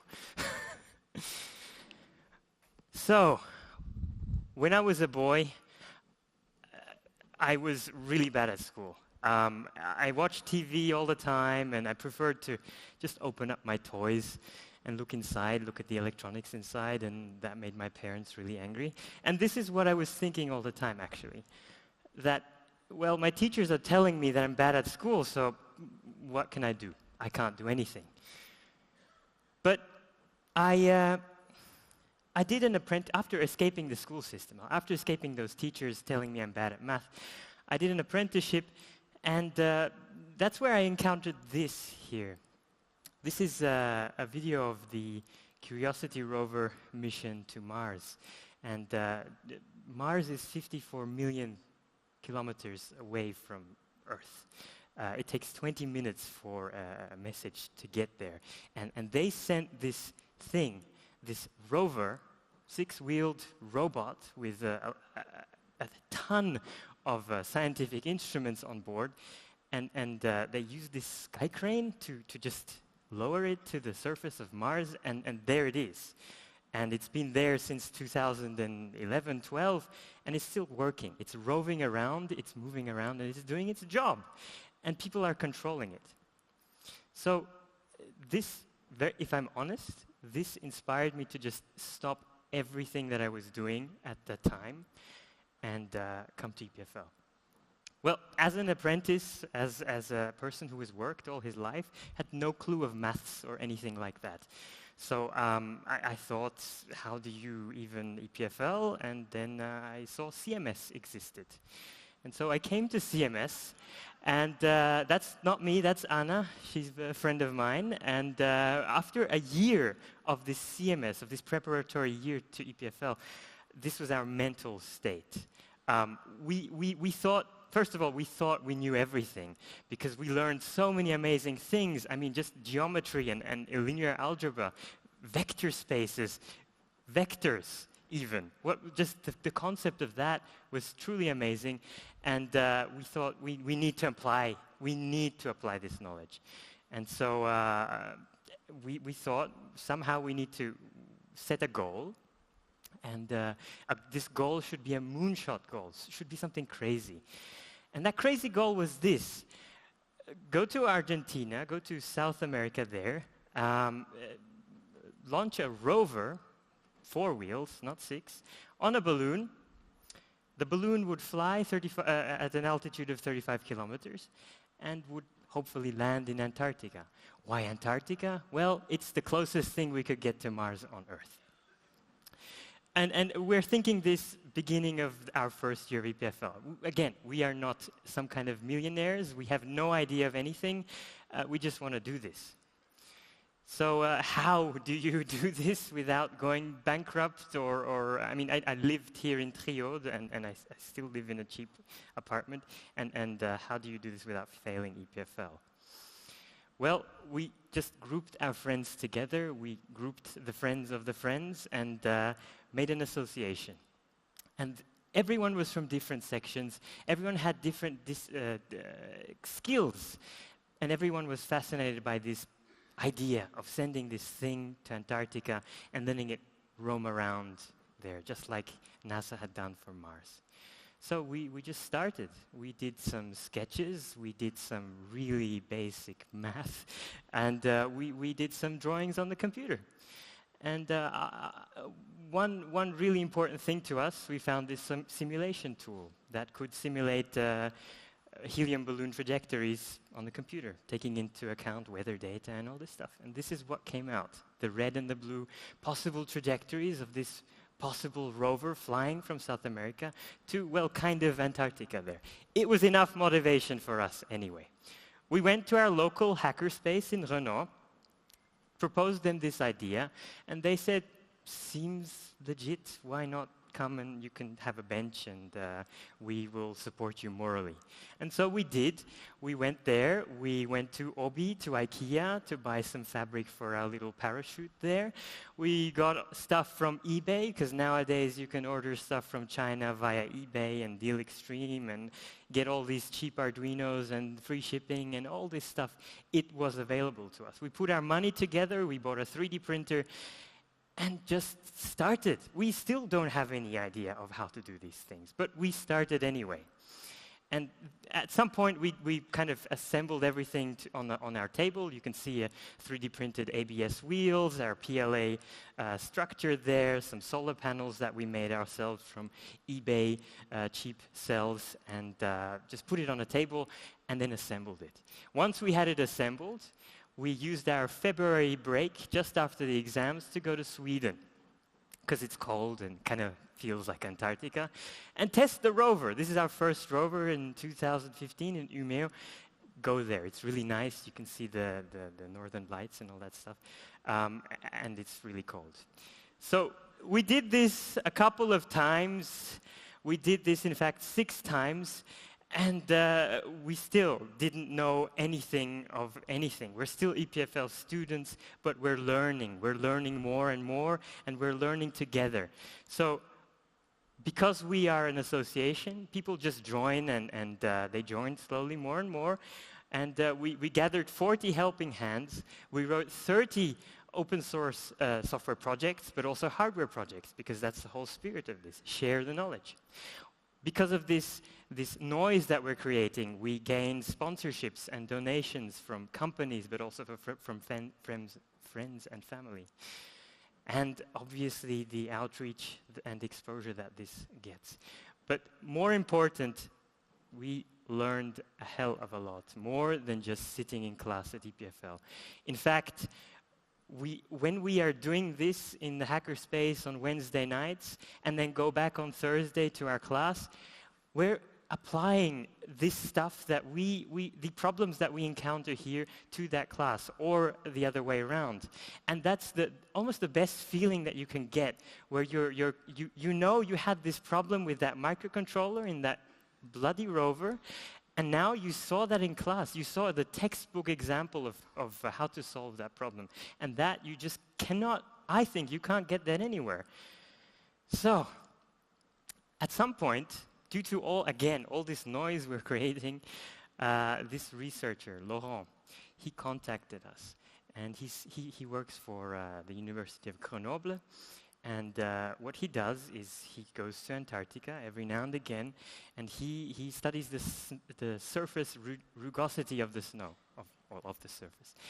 And how he does that is he takes this pole, and he walks around with the pole, and there's a camera on top of the pole. He takes pictures of the snow. Very manual work.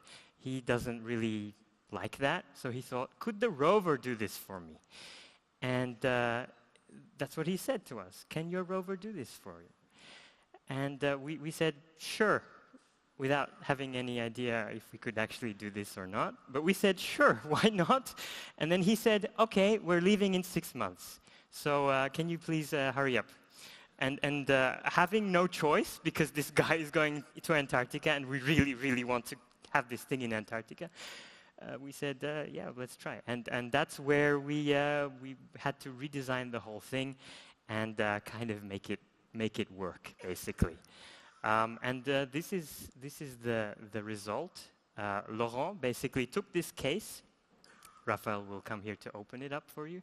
Took this case in his hand luggage, basically on an airplane. He went to Hobart in Tasmania. There he boarded a ship, this big icebreaker ship thing. And the Kess went with him there. And the rover was just driving around there. It has a differential GPS, 3 centimeter accuracy. It has a solar panel on its back. And sometimes it cannot really see the obstacles, so it tries to do something ambitious. And then Laurent has to help out, because otherwise catastrophe would be inevitable. So, that's the result, and we really have to be very grateful to all our sponsors there, and especially to Laurent, that's Laurent, and how just amazing of a person he is.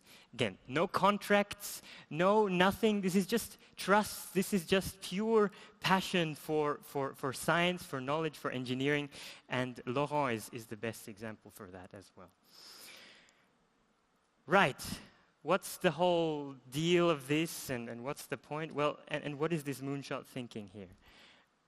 We think moonshot, or I think, and the association thinks that moonshot thinking drives learning.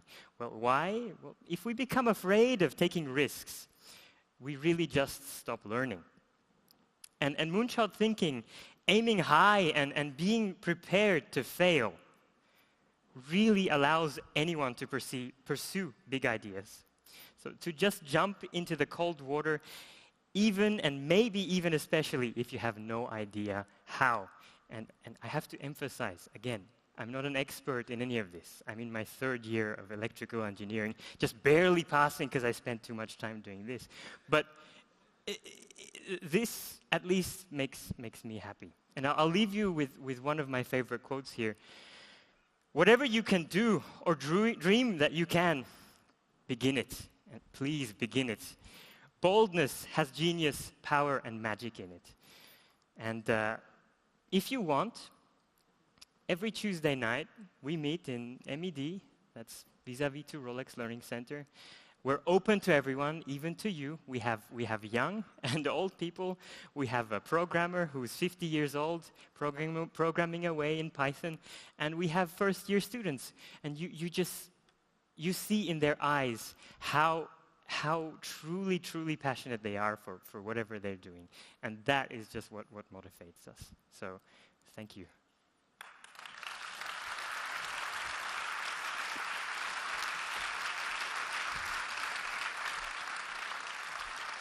Thank you, Sam. Thank you. So what about the makerspace that Pierre spoke of? What would you put in there, and would you use it? So people always ask us, as the association who does this crazy stuff, what do you need? We always answer, we need nothing. We need zero. Because if you give us something, we get lazy.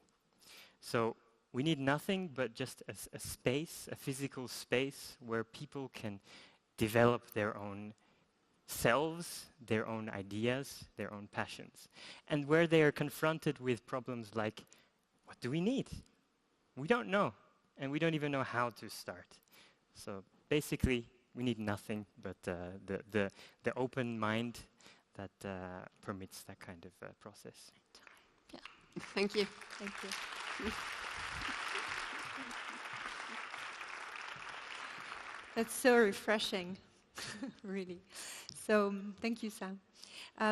Donc voilà, maintenant j'aimerais en fait vous poser une question pour notre communauté. Quel serait notre moonshot goal?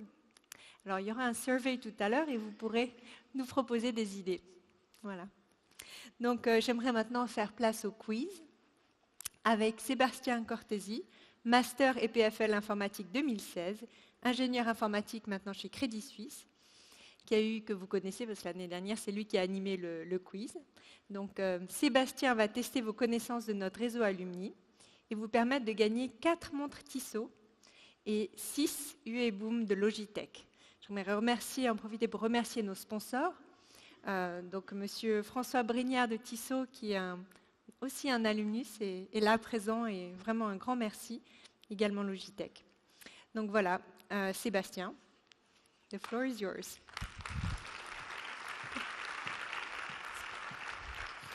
Merci Leïla, bonsoir, vous allez bien? Ouais, super, quel plaisir. Quel plaisir pour moi de succéder sur cette scène à des gens qui sont CTO d'un des plus grands réseaux sociaux du monde, des étudiants qui, à peine en 3e, ont déjà des associations pour faire des robots. Moi j'ai un master, je vais en faire un quiz de 7 questions.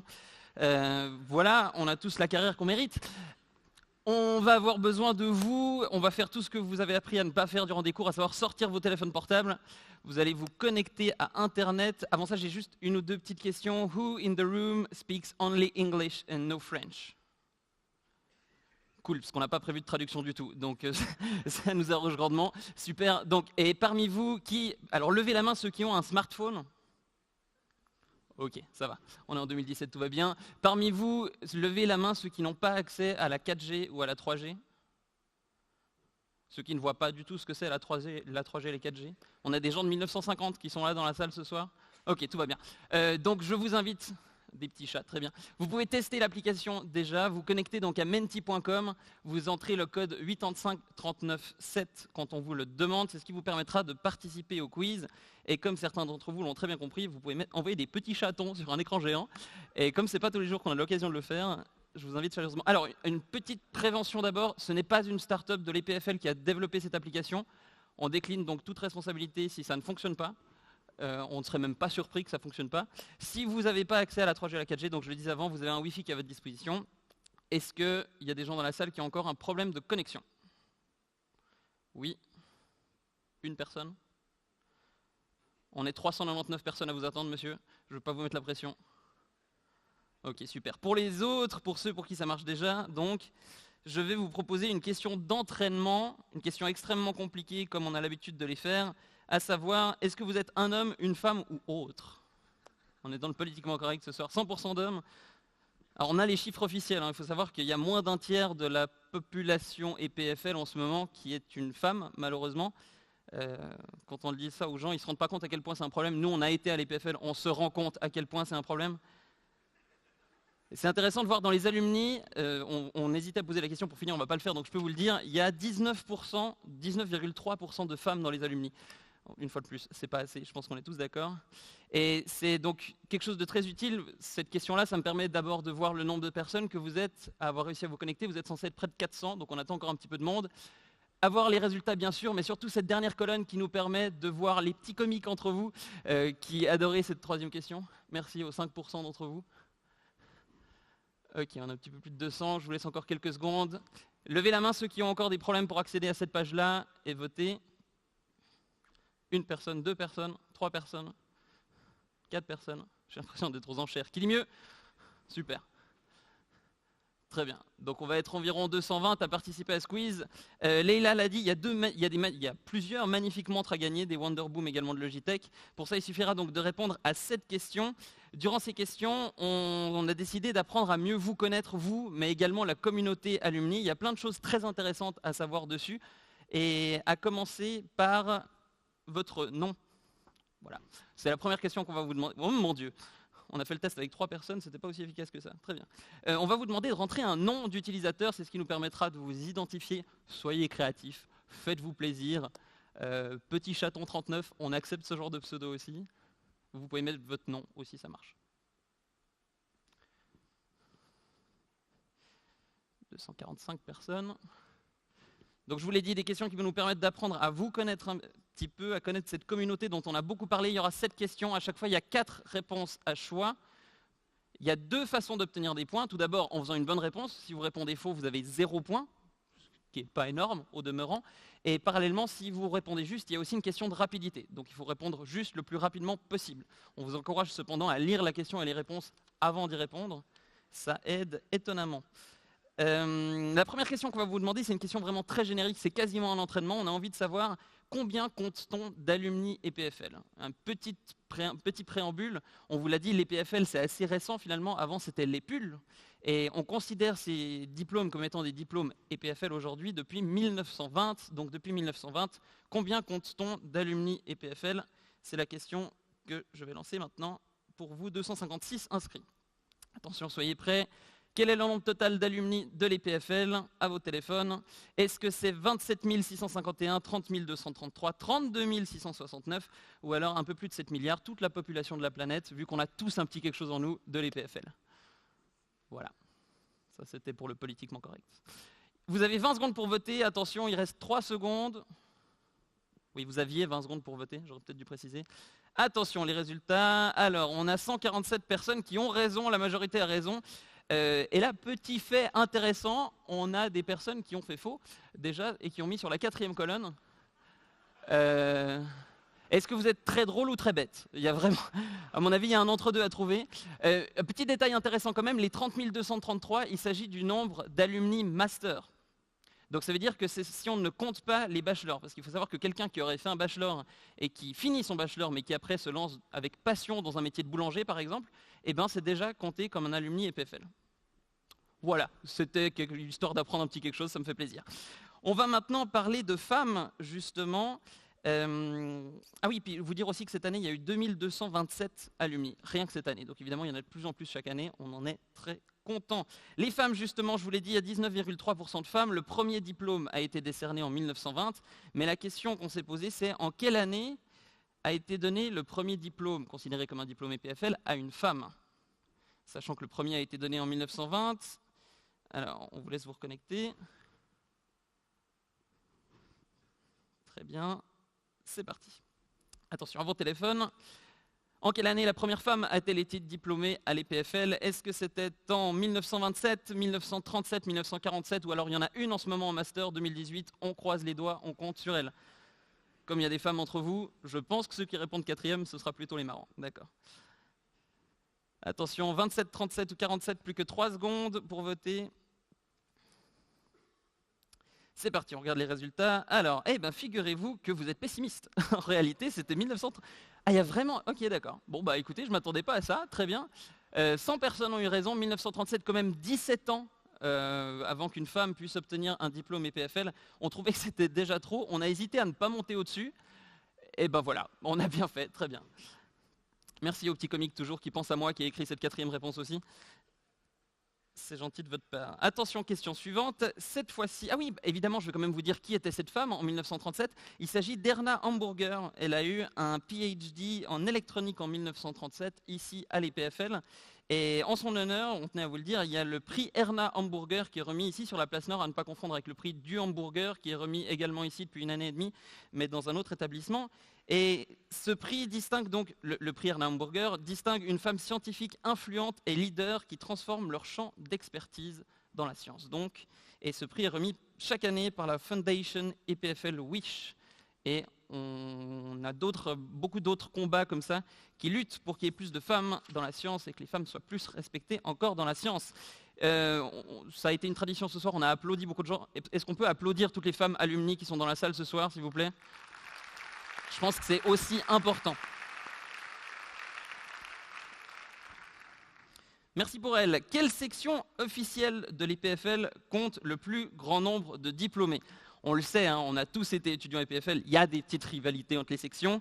Eh bien, quelle section a le plus grand nombre d'alumni aujourd'hui ? C'est la question qu'on vous pose maintenant. 4 propositions pour vous.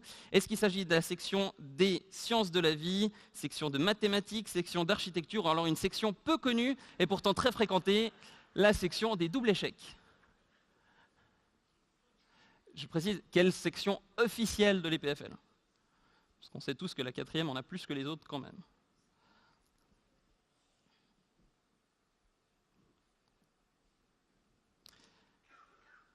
Bonne réponse, effectivement, architecture, c'est là qu'il y a le plus. Est-ce que, levez la main les étudiants d'architecture dans la salle ?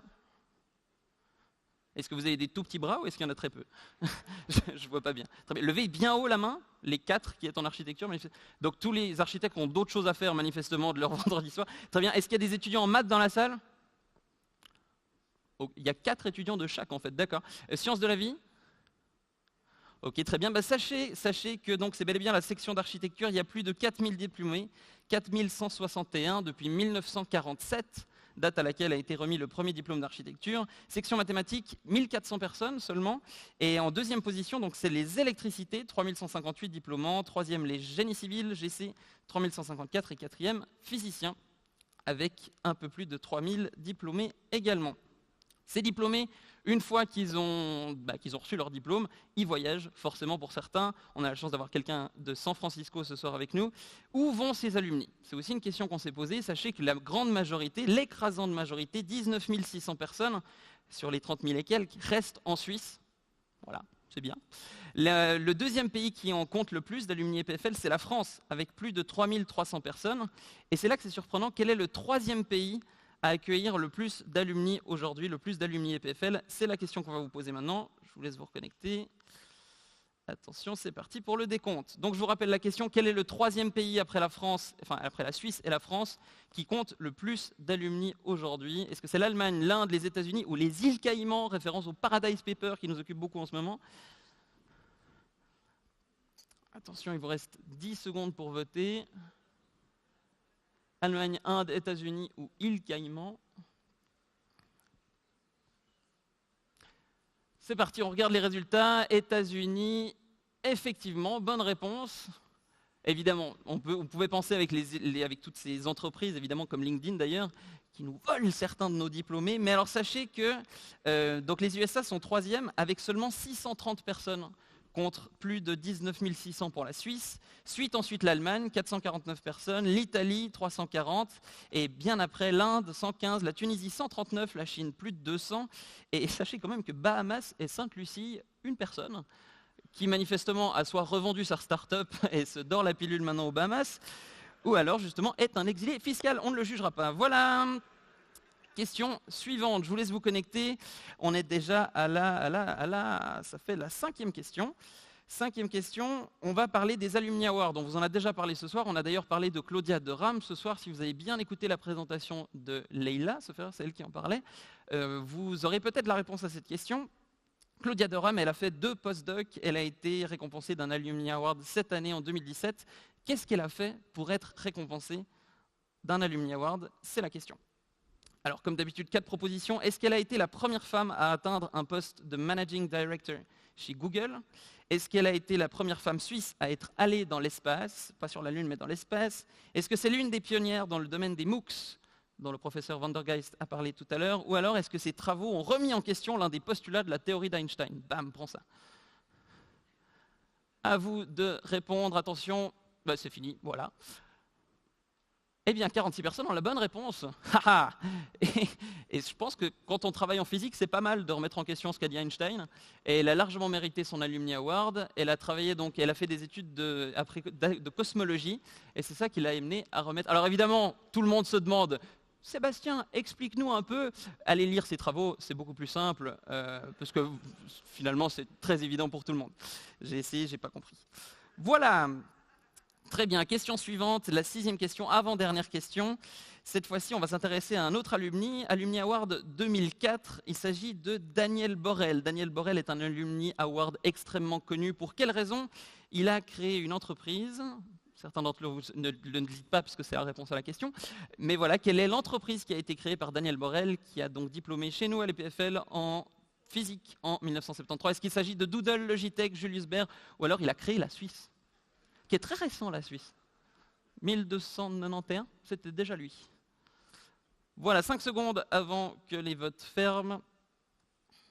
Je m'attends à une grande majorité de bonnes réponses, là, quand même. Excellent, félicitations. 253 bonnes réponses. Personne qui n'a aimé ma 4e réponse, pour une fois. Je suis un peu triste.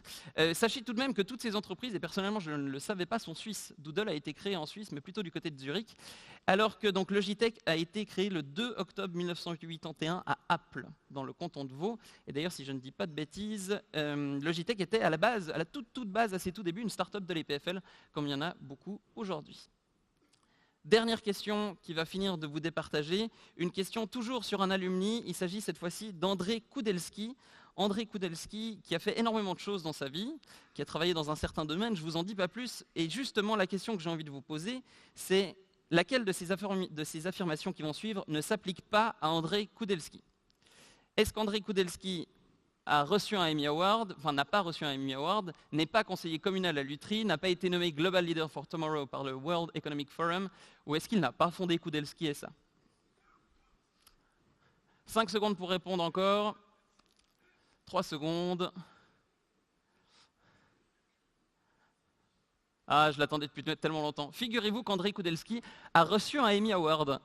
Et c'est probablement le seul alumni EPFL, je suis même assez sûr que c'est le seul alumni EPFL à avoir reçu un Emmy Award.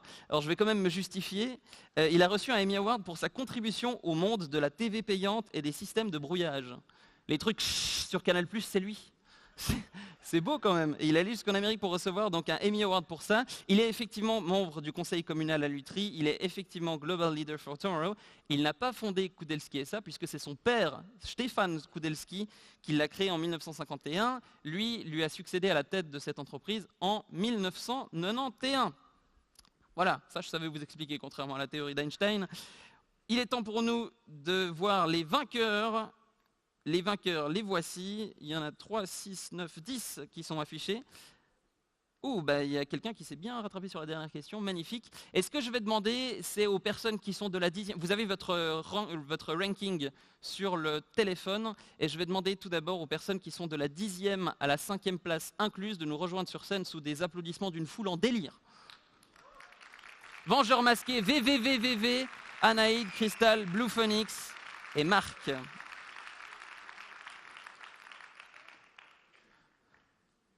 Là, je m'attendais à ce qu'il y ait des gens sur scène, pour être honnête avec vous.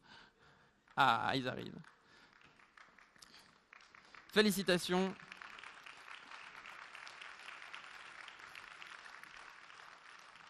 Vous pouvez vous mettre en ligne ici. On va vous remettre vos prix. Tout d'abord, j'aimerais savoir qui s'appelle le Vengeur masqué. C'est vous, très bien. Et vous avez un petit tigre comme icône, et je trouve que ça colle tellement. C'est très joli. Très joli. Félicitations. On va quand même faire un rapide tour de vos prénoms. Vous allez tous recevoir une Wonderboom offerte par Logitech. Félicitations à vous. Un tour de vos prénoms, donc, et peut-être juste l'année où vous avez diplômé et la section. Ce serait peut-être idéal. Allez peut-être plus au fond. Très bien. Déjà, qui sont les gagnants parmi vous? Très bien, d'accord. Très bien. Alors, on va commencer par vous. En quelle année vous avez diplômé, si j'ose vous demander? En 2008 de maths. Magnifique. Félicitations. Votre prénom? Bravo, Christelle. Nicolas, 97, microtechnique. Nicolas, 1987 97, pardon. Ça fait 20 ans, oui. J'ai de la peine avec les chiffres, vous le saurez. Très bien, félicitations. Est-ce qu'on a une Wonderboom de plus?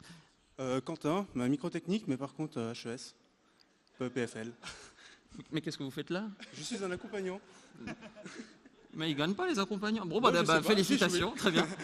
Longue vie au HES.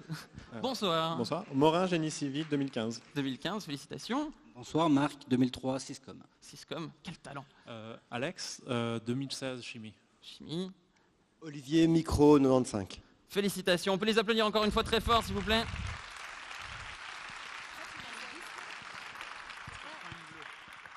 Non, là, il y en a... Pourquoi vous êtes plus que 6 ? De 10 à 5, d'accord. Les 4 premiers, du coup, qui sont les 4 premiers? Ah, d'accord. Donc de 10 à 5, on se moquait de moi sur mon 1997 en attendant. Hein. Très bien, donc qui est 4e parmi vous? Qui est QUB? Très bien. 1, 2, 3, 4, 5, 6. Ok, très bien, on peut les applaudir encore très fort, vous pouvez rejoindre vos places. Merci.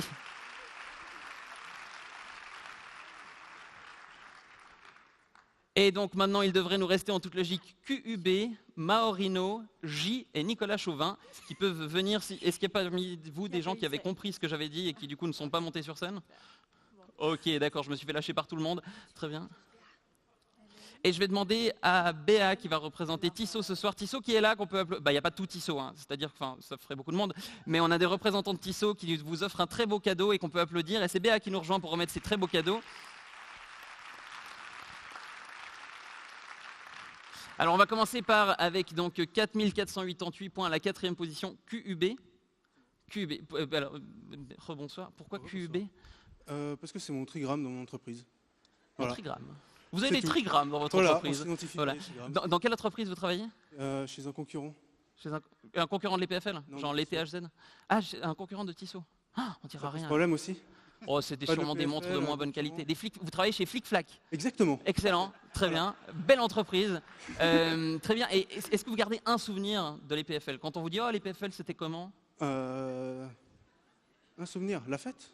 La fête? Bah ouais. Il y a un magnifique festival. Voilà pourquoi vous travaillez chez Flic Flac et pas chez Tissot. Tout très à bien. fait. Merci, félicitations en tout cas. Et vous repartez donc avec cette magnifique montre. Elles sont toutes pareilles, mais elles sont vraiment magnifiques. Oh oui. Et si vous pouviez la porter au boulot, avec plaisir. Ça nous ferait vraiment plaisir. Honnêtement, avec plaisir. Magnifique. Merci beaucoup. Est-ce que quelqu'un dans la salle travaille chez eBay pour contrôler qu'ils ne la revendent pas vu qu'ils ne travaillent pas chez Tissot? Non, tant pis. 3e position, nous avions Maorino, qui est donc là. Maorino, vous vous rappelez, vous avez diplômé en 2015 en génie civil. En génie civil, très bien. Il est parti celui de HES? Ouais, c'est bon, il n'est pas dans les 4. Je plaisante évidemment. Très bien. Et vous, si on vous demande un souvenir, qu'est-ce qui vous a le plus marqué à l'EPFL? C'est pas forcément un bon souvenir, hein, ça peut être... Je ne vais pas être très original, mais ça sera Satellite. Satellite, d'accord. Une bière en particulier? La triple carmélite. Je ne m'attendais pas à une réponse. Ok, on peut l'applaudir, félicitations. Avec votre montre Tissot.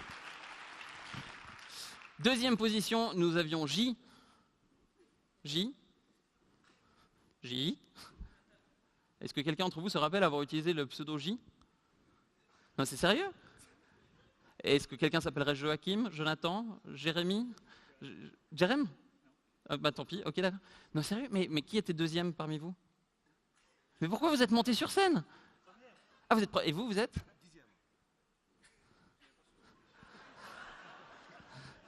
Ok, c'est une caméra cachée. Bonjour maman, bonjour papa. Très bien. Qui parmi vous est 2e? Je meurs d'envie de repartir avec une montre Tissot, hein, je vous le cache pas. Donc si jamais je serais 2e. Il n'y a pas de 2e? Sérieusement? Et vous êtes combienième vous? 1er, d'accord. Mais ça veut dire qu'il y a 1, 2, 3, 4, 5, 6. J'ai une montre Tissot, très bien. Et donc à la première position, Nicolas Chauvin. Non mais comment on va faire? On va offrir à la 11e personne du coup, puis offrir à la 5e une montre Tissot, on est obligé. On est entre nous, hein. Discutez, inventez des vaccins, faites vos trucs des PFL. On va faire ça. Qui parmi vous est à la 11e place? Qui parmi vous, on a quelque chose à faire de ce que je raconte depuis le début? Juste qu'on se mette d'accord. 11e place, c'est vous? Ou vous voulez juste une Wonder Boom gratuite? Parce que dans les deux cas, ça me va. Venez sous les applaudissements d'une foule en délire.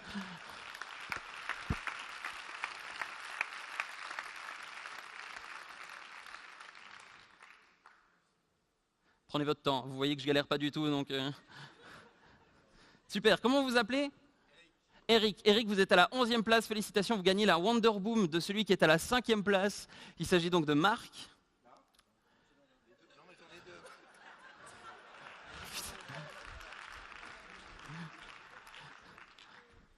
Très bien, félicitations. Non, du coup, vous êtes là, et vous êtes là. Non, vous, oui, alors vous, très bien. Marc, à nous. Bonsoir. Je vous donne le micro. Très bien. Et vous, donc rappelez-moi, vous avez diplômé en Toujours Syscom 2003, j'ai pas changé. Oui, alors ça, moi je m'en doutais, désolé pour ma mémoire. Vous ne commencez pas à être insultant avec moi. Non. Et donc, si vous aujourd'hui, vous deviez recommander les PFL à quelqu'un, qu'est-ce que vous diriez à cette personne? Je dirais l'aspect pratique, surtout, est très intéressant à l'EPFL. Donc une très bonne ouverture pour la suite de sa carrière. Moi, c'est ce qui m'a marqué.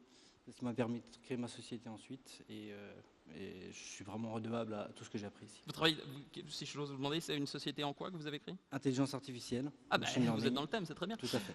On va croire qu'on a fait semblant de vous faire gagner, mais on ne serait pas passé à travers tout ça pour le faire gagner, je précise. Très bien, et si vous deviez décrire les PFL en un animal, quel serait-il? Un caméléon. Un caméléon. Voilà. Oh, je ne m'attendais pas à une réponse aussi intelligente. Très bien, bravo, félicitations. Merci pour ça. On peut les applaudir très fort, s'il vous plaît. Merci encore à Tissot. Le premier. Oh, ça va, hein. On n'a pas une vie facile, vous savez. Nicolas. Nicolas, j'ai utilisé toutes mes questions. Quelle a été la première entreprise dans laquelle vous avez travaillé en quittant les PFL? Ma première start-up. Vous avez 12 startups, c'est ça? Comment ça marche? Ça s'appelait 2C3D, c'était une société qui faisait de la navigation pour les chirurgiens. Donc un peu le GPS. C'est un GPS que pour les chirurgiens. Pour les chirurgiens. Donc comment on faisait à la fois les cartes et le système de navigation dans le corps. Ça doit être tellement flippant pour les patients. Tournez à droite avec le scalpel. Non. Ok, faites demi-tour. D'accord. Donc sur deux types de chirurgie, les prothèses de hanche et puis chirurgie interne, des greffes de reins et de foie principalement. D'accord. Et du coup, après cette start-up, vous avez 11 septembre 2001, ce qui fait qu'on a eu du mal après à trouver du financement et on a décidé d'arrêter.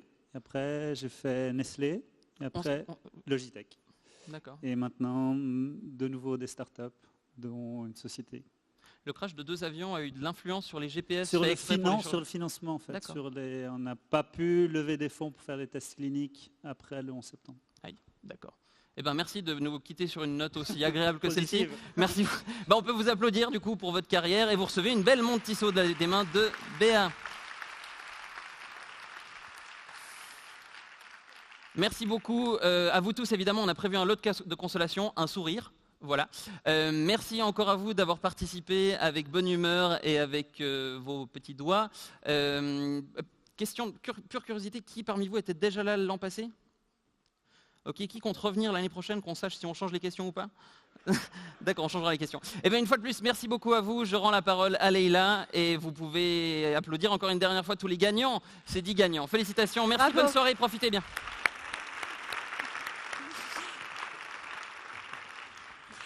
Merci beaucoup Sébastien, donc c'est bien, il nous a détendu pour après faire la fête.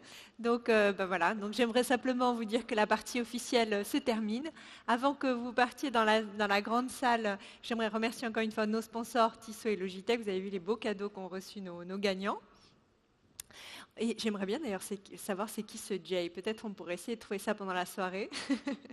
Ensuite, nos orateurs, pour d'avoir partagé en fait ces moments avec vous.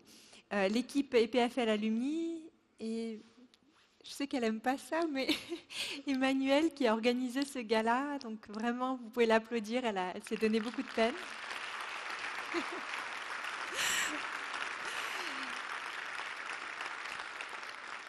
Et vous parce que vous êtes venus et merci de votre présence. Voilà, passe à la fête. Merci. Just the fingers of your hand, pictures hanging in a hallway, and the fragment of a song. I've remembered names and faces, but to whom do they belong?